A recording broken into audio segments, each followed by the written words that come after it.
Bonjour et bienvenue dans votre émission de prière quotidienne. Je suis heureux de vous retrouver et j'espère que vous pouvez prier avec nous chaque jour. C'est une grâce quand même, MCI TV. C'est une grâce de pouvoir enregistrer ces émissions au quotidien. Et je me disais aujourd'hui que, en repensant à ces livres que j'écrivais quand j'étais un peu plus jeune, si à l'époque j'avais eu la grâce, Pasteur Douglas, d'avoir des émissions comme ça m'aurait tellement édifié, ça m'aurait tellement béni. Je me souviens d'être avec Michael, lui il était étudiant dans une chambre IUT, et des fois j'allais le voir et il me partageait un message en audio qu'il avait trouvé ici et là, mais c'était compliqué de trouver des messages sur Internet et encore plus compliqué à la télévision. Et aujourd'hui je me dis quelle grâce d'avoir des émissions qui sont disponibles pour les jeunes et les moins jeunes. On est vraiment reconnaissant au Seigneur pour ça et pour toutes les personnes qui soutiennent le ministère de MCI TV. Merci pour votre soutien généreux, pour votre soutien fidèle envers cette œuvre extraordinaire. Dieu est en train de faire des choses glorieuses. Amen. On est reconnaissant d'être maintenant sur satellite en Afrique, au Maghreb et au Moyen-Orient, dans plusieurs endroits du monde et bientôt sur Free. Et peut-être quand vous allez l'écouter, ce sera déjà fait en France et au-delà. On va essayer d'aller vraiment de plus en plus dans toutes sortes de pays francophones pour que l'Évangile puisse être diffusé, couvrir toute la terre, que les hommes et les femmes puissent se convertir à Christ, être transformés. C'est vraiment notre cœur, c'est notre désir. On est reconnaissant à Dieu pour tout ça. Dans Galates au chapitre 4, Pasteur Douglas, tu as cité ce passage aujourd'hui, l'apôtre Paul qui dit « Mes enfants, pour qui j'éprouve de nouveau », il dit « de nouveau », les douleurs de l'enfantement, jusqu'à ce que Christ soit formé en vous. Et je crois que c'était vraiment dans la prière. Il priait pour les gens. Et c'est vrai, on a parlé de cette semaine. Pendant cette semaine, on va continuer aujourd'hui à parler de ce travail de l'Esprit de Dieu en nous, le travail du potier dans notre cœur. Mais il est aussi bon de pouvoir prier pour les autres, pour les personnes qui sont autour de nous, de prendre le temps de les mentionner dans la prière. Et parfois, Dieu nous donnera des fils aussi, des fils spirituels. Et on devra parfois prendre le temps de prier pour eux jusqu'à éprouver les douleurs de l'enfantement. Et aux Galates, il leur rappelle, mais c'est pour la liberté que Christ vous a affranchis.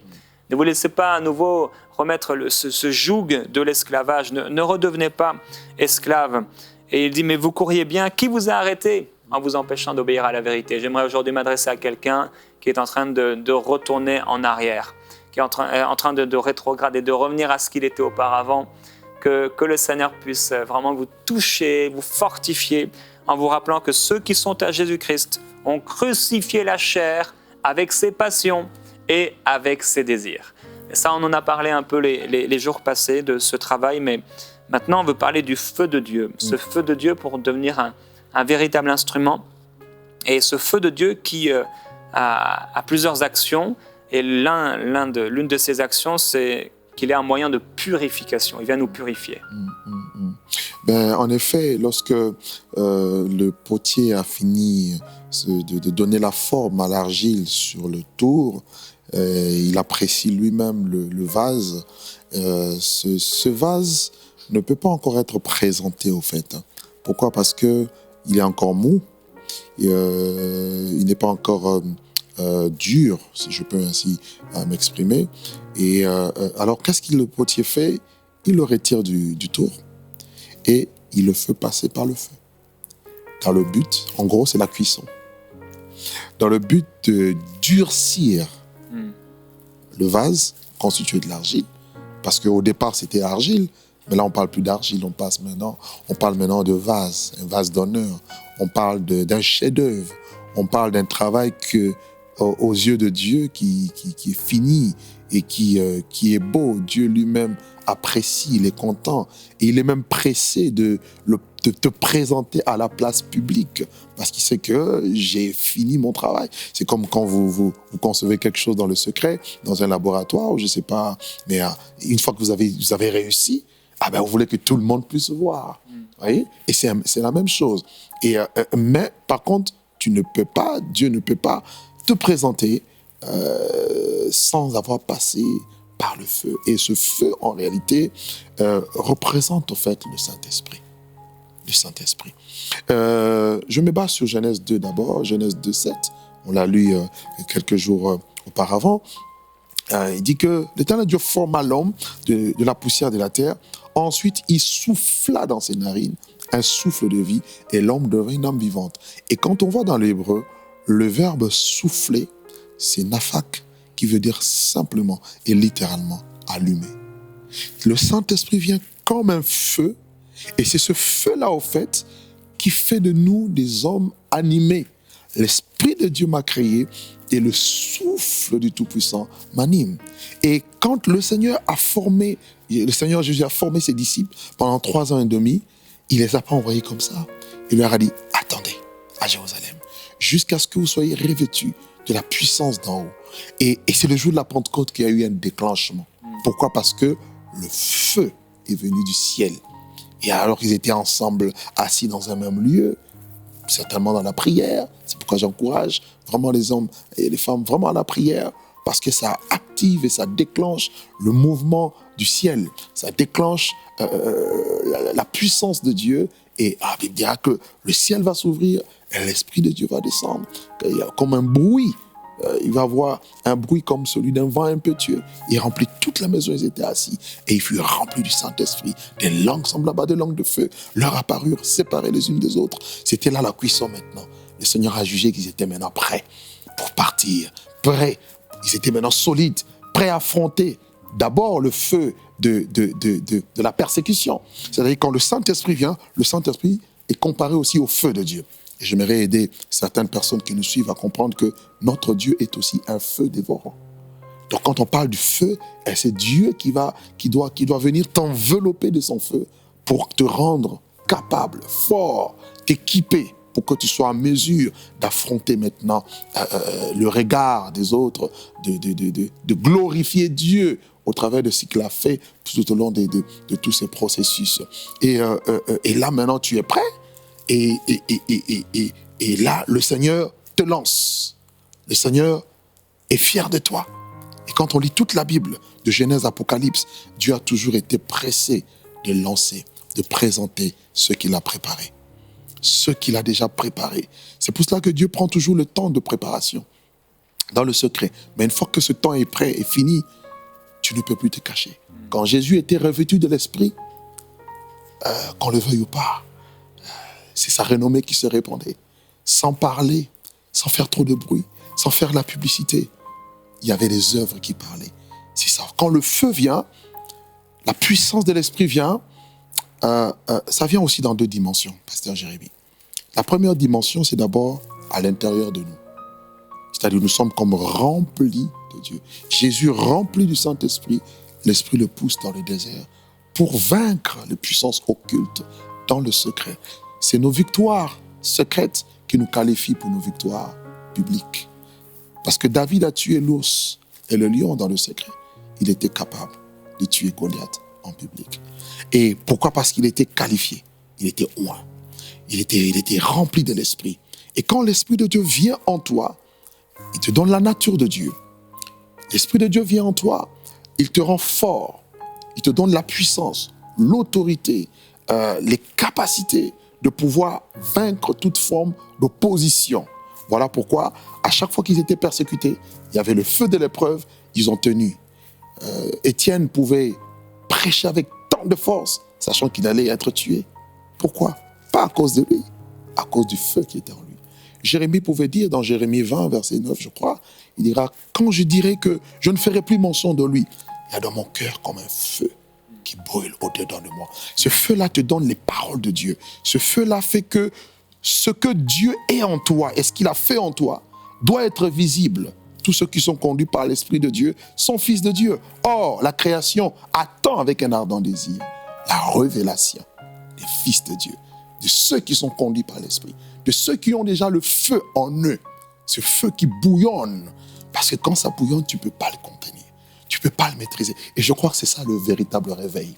C'est quand on ne peut plus contenir cette gloire que Dieu est en train de déverser. Et cette gloire, ça va au-delà des 4 murs. Ça va au-delà des dénominations. Ça va au-delà des pays, des frontières. Parce que Dieu a un projet. Dieu veut sauver le maximum.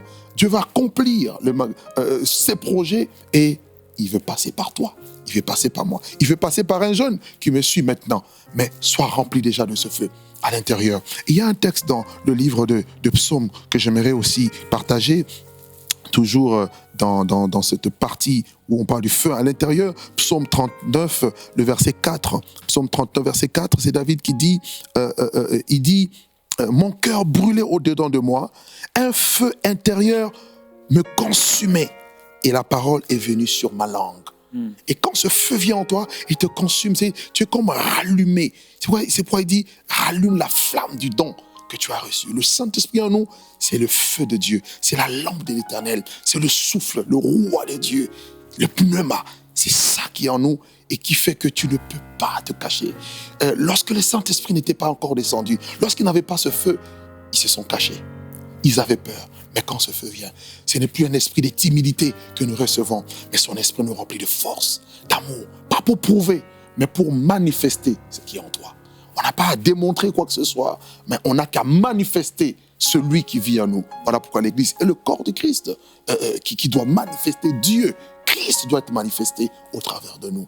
Et Paul ira encore plus loin en donnant un conseil, en disant, n'éteignez pas l'esprit. Donc si on parle de l'esprit, on parle d'éteindre, ça veut dire que l'esprit est comparé à un feu qui peut s'éteindre. Comment? Par une vie de négligence, une vie de péché, par la religiosité, par beaucoup de choses, lorsqu'on n'obéit pas à la parole de Dieu, la rébellion à la parole de Dieu. Mais il dit au contraire, il faut que ce feu soit attisé. Et j'aimerais aujourd'hui encourager quelqu'un, un homme de Dieu, une femme de Dieu, un serviteur de Dieu, voire même un homme d'affaires, peu importe le travail que tu fais avec le Seigneur, ce que Dieu bâtit en toi, il veut qu'il y ait une explosion. Mais l'explosion commence toujours de l'intérieur.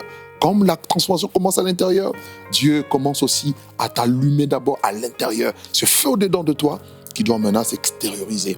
Il dit, vous recevez une puissance, le Saint-Esprit survenant sur vous, et vous serez mes témoins, des martyrs, des gens qui sont prêts à mourir pour la cause du Seigneur, parce qu'ils ont connu, ils ont goûté. Il dit, et Pierre même pouvait dire, c'est Paul d'ailleurs, il dira, je suis prêt non seulement à être lié, mais à mourir pour le nom du Seigneur. Y a-t-il de ces personnes qui sont capables de bouleverser le monde, malgré le système antichrist qui prend de plus en plus de la place? On dira non, nous levons nos voix et nous prêchons la parole de Dieu. Nous élevons les standards du royaume de Dieu et nous proclamons la vérité de l'évangile, qui est la vérité christocentrique, où Christ est au centre. Ça, c'est le feu qui vient en nous. Il fait que tu ne peux pas. Il dit, nous ne pouvons ne pas parler des choses que nous avons vues et entendues. Tu deviens un véritable témoin. À l'école, au travail, dans tout ce que tu fais, tu es un véritable témoin. Et deuxièmement, on a vu avec Moïse, quand il a eu la rencontre avec Dieu dans le buisson ardent, sa vie a changé. Moïse est parti libérer le peuple parce qu'il a vu, il a entendu, il est devenu un témoin vivant. Voilà pourquoi Dieu a mis ses paroles dans sa bouche, parce que ce feu brûlait des gens en lui. Maintenant, la deuxième dimension, après le feu intérieur que nous recevons, la plénitude de l'esprit, c'est maintenant le feu sur nous, le revêtement.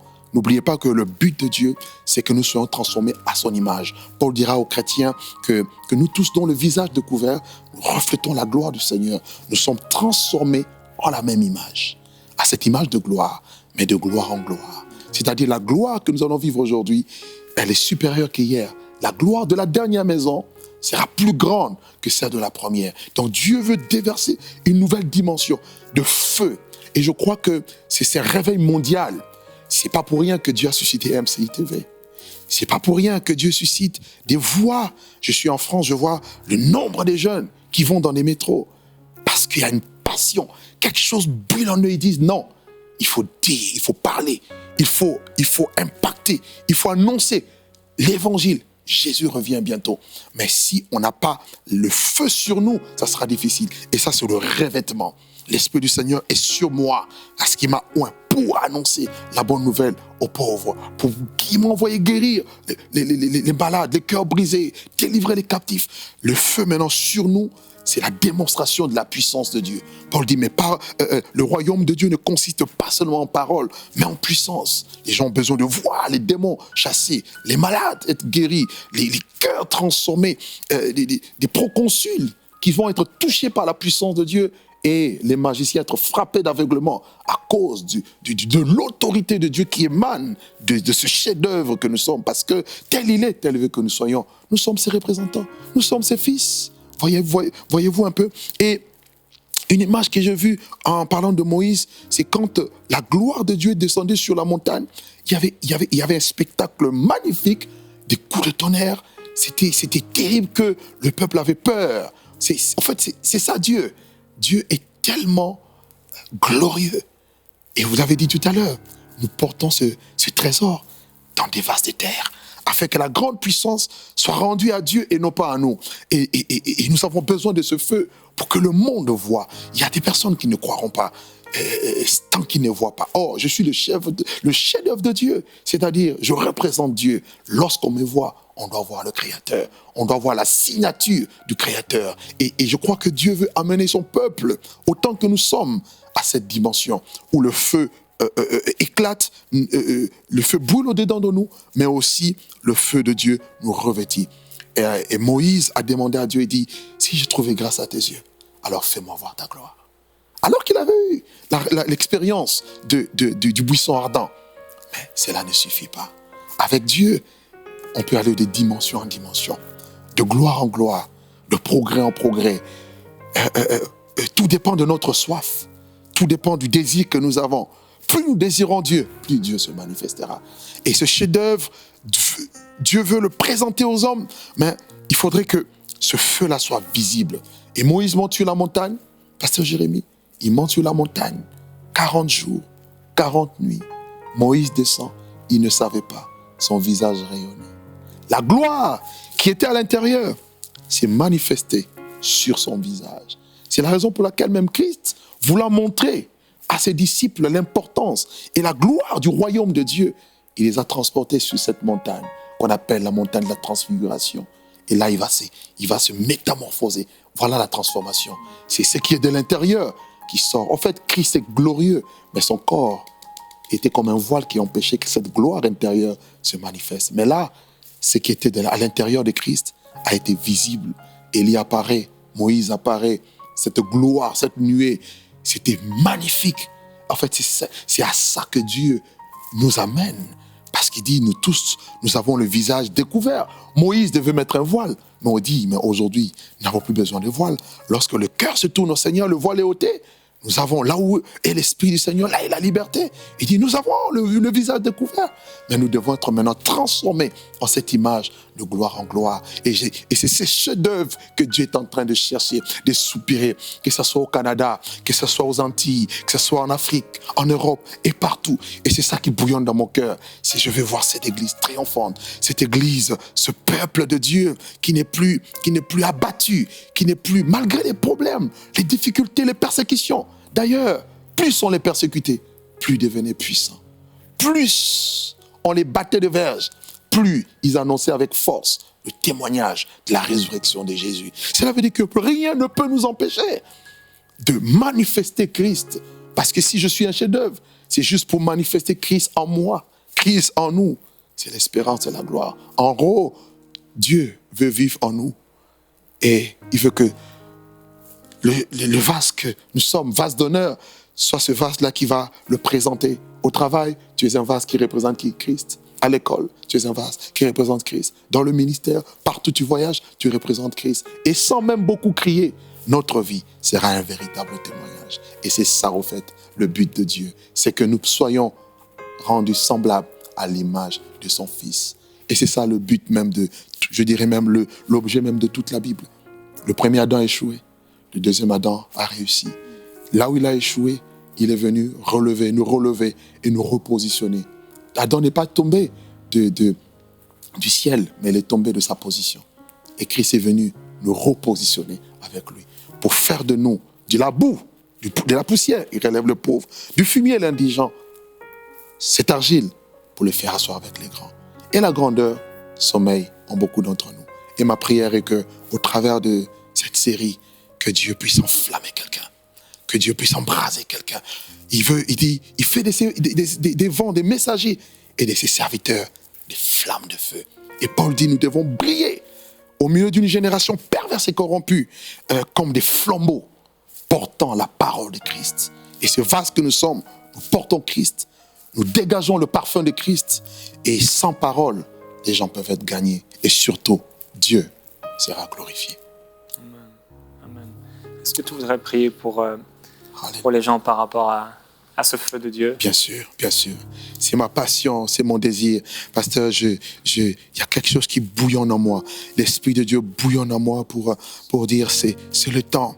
Paul disait c'est l'heure de se réveiller enfin du sommeil, car le salut est plus près de nous que lorsque nous avons cru. Nous sommes dans un temps où l'Esprit de Dieu est pressé d'agir.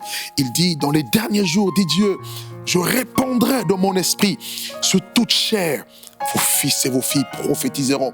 Après avoir fait ce travail où il a changé le cœur de pierre en cœur de chair, une fois que tu es prêt, tu étais malléable entre les mains du potier.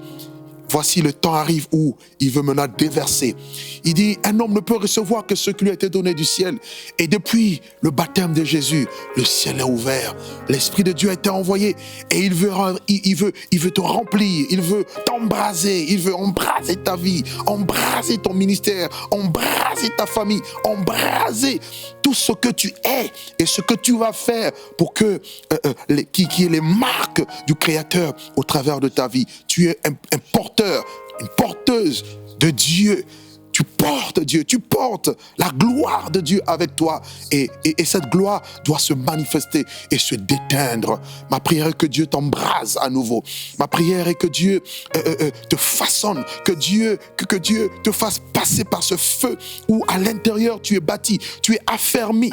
Tu n'es plus un enfant flottant, ballotté à tout vent des doctrines. Tu es stable en Dieu. Tu n'es plus une personne qui vacille. Mais tu sais ce que tu veux, ce que tu vaux avec lui. Et tu laisses Dieu te valoriser et te présenter.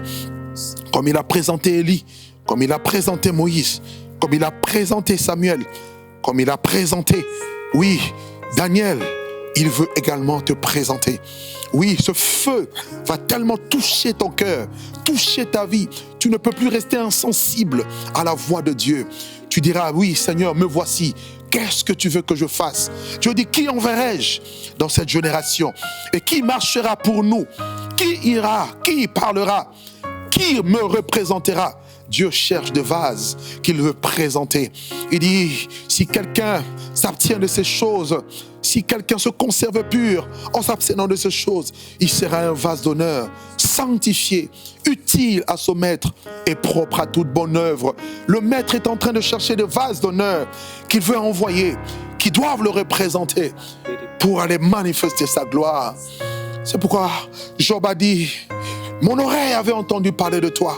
Maintenant, mes yeux te voient. Oui, ce feu est là pour t'embraser. La Pentecôte, ce n'est pas seulement à la naissance de l'Église. Tu peux vivre la Pentecôte. Il y a eu William Seymour qui a cherché Dieu, qui a soupiré après Dieu à Azusa Street. Il y a eu un mouvement puissant de l'Esprit. Et l'Esprit est prêt d'agir. Il dit, si quelqu'un a soif, qu'il vienne à moi. Et celui qui croit en moi, des fleuves d'eau vive couleront de son sein, comme dit l'Écriture. L'Esprit est prêt à se déverser. Il y a un feu qui va embraser des cœurs, qui va embraser des jeunes, qui va embraser des hommes et des femmes. Un feu qui va embraser des ministères pour aller, qui va embraser les chantres, les musiciens, qui vont apporter la gloire à l'Éternel. Et il est temps.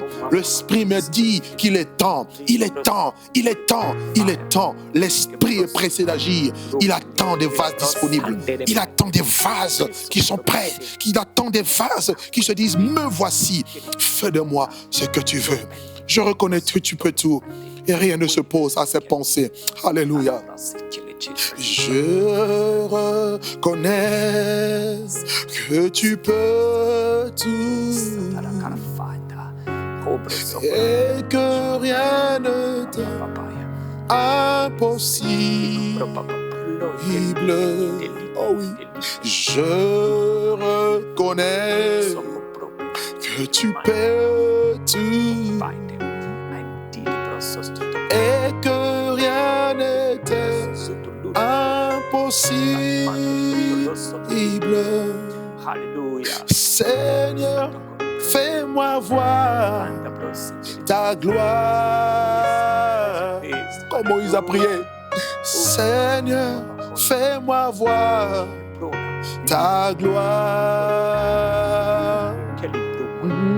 Seigneur, fais-moi voir ta gloire. Seigneur, fais-moi voir ta gloire. AMCI, ta gloire. Dans les nations, ta gloire. Ta gloire. Seigneur, qu'elle touche la francophonie, qu'elle touche les hommes, qu'elle touche les nations. Tu dis, demande-moi, je te donnerai les nations pour héritage et les extrémités de la terre pour possession. Oh oui, ta gloire, Seigneur. Seigneur, fais-moi voir ta gloire. Alors que nous sommes en train de prier, si tu es malade là où tu es, pose ta main sur la télé. Aie foi en Dieu. Ce n'est pas la télé, mais c'est Dieu. Touche ta télé et pose la main là où tu as mal. La puissance de Dieu se dégage de ce plateau. La puissance de Dieu se dégage pour te guérir. Je vois les maladies quitter le corps. Je vois les cancers quitter le corps. Des maladies incurables, maintenant même, par la puissance du nom de Jésus. Je vois des sourds qui entendent. Je vois des paralytiques qui se lèvent, qui commencent à se lever, jeter le béquille et marcher. Je vois des aveugles qui voient. Je vois, oui, les boiteux qui se lèvent et qui marchent. Au nom de Jésus, que vos maladies vous quittent maintenant, que la puissance de Dieu vous guérit. Elle vous guérit maintenant même. Que le démon qui avait bloqué votre vie, les esprits mauvais qui vous envoûtaient, qui vous empêchaient d'avancer, qui vous oppressaient, soient chassés maintenant au nom de Jésus. Lorsque le feu descend, c'est le doigt de Dieu. Jésus dit, si c'est par le doigt de Dieu que je chasse le démon, alors le royaume de Dieu est venu vers vous. Que Dieu soit béni, que Dieu bénisse MCI TV, que Dieu bénisse son peuple, où qu'il soit dans le monde entier, et que la flamme de Dieu ne fasse que croître, augmenter, attiser le feu au nom de Jésus. Il dit, le feu brûlera sur l'autel constamment et ne s'éteindra point. Et je demande que ce feu de la prière, de l'adoration, de l'amour de Dieu ne s'éteigne point de ta vie au nom de Jésus. Alléluia. Gloire à Jésus-Christ. Alléluia. Gloire à Jésus-Christ. Laissez-vous continuellement remplir par le Saint-Esprit. Alléluia. Que la puissance du Saint-Esprit soit sur vous. Plusieurs d'entre vous, vous devez fermer la porte maintenant et rester dans le lieu secret. Continuez à prier, cherchez sa face et elle sera trouvée par vous. À très bientôt frères et sœurs, on se retrouve dans Prière Inspirée. Je vous souhaite un excellent week-end dans la présence du Saint-Esprit.